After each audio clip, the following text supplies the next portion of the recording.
ढेंकानाल जिला आदिवासी अध्युषित कंकड़हाट ब्लॉक कांतल पंचायत एकुला ग्राम में पुणी देखा मिली जननी जंत्रणा। यह ग्रामटी केन्दुझर और जाजपुर जिला सीमांत रास्ताघाट किंबा नाला उपरे पोल न समस्यार सम्मुखीन होता है। जड़े प्रसूति महिला स्ट्रेचर में नाला पार हो 1 किमी बुहाई मेडिकल पहुंचले। सूचना अनुसार एकुला गाँव निरंजन देहुरी पत्नी उपासी देहुरी प्रसव वेदना होबार घर लोक आंबुलांस को फोन करते। मात्र गाँव को जावाटे पिछुड़ी नाल में पानी होता कारण आंबुलांस गाँव ठार प्राय 1 किलोमीटर दूर रही है।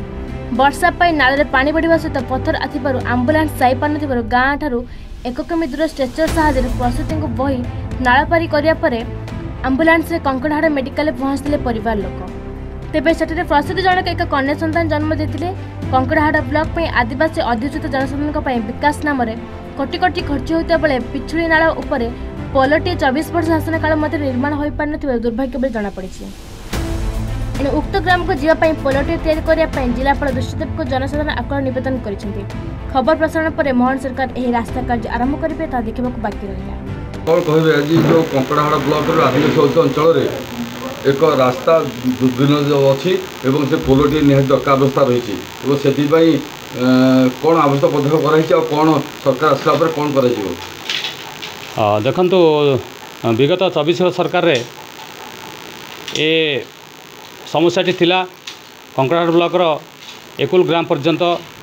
काठपाल हामलेट विलेज ठारू प्राय 13 किलोमीटर रास्ता जहाँ पर्यटक निर्वाचन मंडल आसूची। तो बड़ दुख परिताप विषय से प्रति जेहेतु आदिवासी बहुत बहुल देश से ध्यान दिगलानी। 24 वर्षर सरकार डिंडिया पिटुवा बीजेडी सरकार एथिरे कौन पदक्षेप नहीं नथिले। एवं बर्तमान मोहन माझी सरकार आसला परे तार पदक्षेप त्वरित पदक्षेप नहीं जितेबाला गणमाध्यम यार प्रचार प्रसार है त्वरित पदक्षेप नहीं 13 किलोमीटर रास्ता 13 कोटी टंका सांक्शन कराई खूब शीघ्र वर्षा ऋतु पर खूब शीघ्र तार कार्य आरंभ करा निश्चित भाव से अंचलवासी निश्चित भाव बहुत खुशी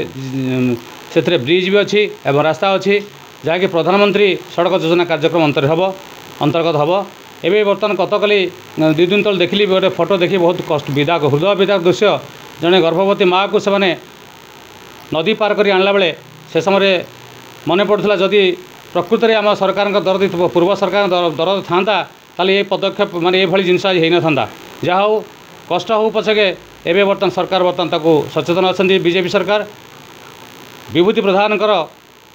अवदान फल विभूति प्रधान जी हूँ पर्जंगर एमएलए मान्यवर एमएलए तांकर अवदान फल आज ये घटना घटुची और आज 13 कोटी सांक्शन होती आम सरकार को ओडिशा सरकार बीजेपी सरकार को धन्यवाद देवी। कौन कहे जो जो जन जंत्रणा गोटे खबर प्रसारित हो 24 वर्ष शासन काल भितर किसी अपार सरकार करें एवं से दोष दौर सरकार को एवं कौन पदक्षेप नहीं कौन कर व्यवस्था देखो मुझे 2002 ରୁ 7 पर्यंत पंचायत समिति अध्यक्ष थी।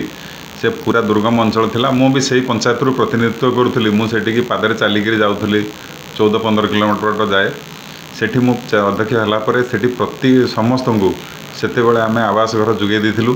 एवं प्रति घरे सोलार व्यवस्था करूँ एवं तार परे परे सेठिकार गोटे कम्युनिटी सेंटर आम से लोकों कर देथिलु आम करूँ से किंतु रक्षणाबेक्षण फेर आज सबकि ध्वंस होगी अच्छी जो मैंने आज एत पासपोर्ट मार्चन 24 जननी जंत्रणा जो मान कुंभीर कांदना कांदुंट काली से किए मना करता 24 वर्ष शासन रही से अंचल विकास करने